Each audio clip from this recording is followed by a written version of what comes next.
Ha, goeie. Goeie. Toch eens even zien waar je bent. Nou, ja, ik versta nog niet zo goed Fries. Ik ben aan het leren, maar dat gaat nog niet zo snel. Ik zei, we waren benieuwd wie hier woont. Oh, nou, ik. Samen met mijn partner en kind. Want je verstaat niet zo goed Fries. Nee, nog niet. Nee, ik kom net vanaf Noord-Holland. Dus sinds een jaartje wonen we hier. Ja, de liefde. Wat anders. Vereerlen we op een Fries? Ja.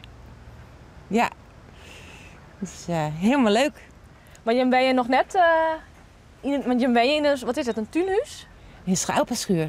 Een oude schapenschuur. Ja, want daar gaan we wonen. Maar dat is nog niet helemaal klaar. Dat duurt toch wat langer. Door corona, door bouwmateriaal wat niet aanwezig is. En dit wordt de bedrijfsruimte. Wat voor bedrijf hebben we? Proefkracht heet het. Dus het is voor meer beweging in je lijf. Als je denkt, nou, ik val ergens stil. Ik moet in beweging komen, maar ik weet niet zo goed wat. Dan geef ik daar workshopdagen over. En had je er zelfs ervaring in dat je kort stilstaan hebben? Nee, ik doe dat juist niet. En mensen zeggen altijd tegen mij van, ja, maar hoe doe je dat dan? En voor mij is het niet zo ingewikkeld. Dus heb ik daar mijn bedrijf omheen gebouwd. En dat is wel van mensen die het in actie komen willen? Of... Ja, dat je denkt, oké, ik ga gewoon maar weer door.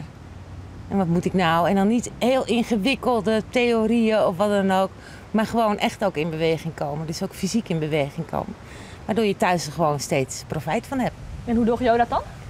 We doen het door middel van lachen. We doen het door middel van... vooral veel lachen. Lachen is wel de sleutel.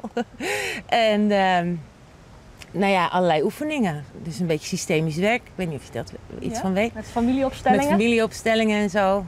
Dus dat soort zaken. En dat kunnen we dan hier ook buiten gaan doen. Dus dat is het plan. Maar leidje is belangrijk, lachen. Ja. Ja, lachen, het opent je ziel. Het brengt je ziel in beweging. En we kunnen het allemaal, maar we doen het veel te weinig. Ook die verbinding met elkaar daarin. En hoe zou ik beginnen met mijn leidje? Hoe doe je dat? Hoe doe je dat? Gewoon beginnen.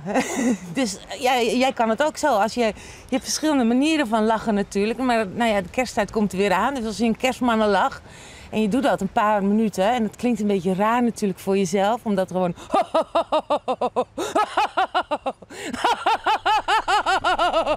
Dan voel je meteen in je lijf dat er lucht en beweging is. Maar lacht u in Friesland ook meer? Ja. Ja? Ja. Als je geluk gevonden hebt, dan ga je nog meer lachen, toch? Ja, dat kan niet anders. Dat is gewoon waar. Ja.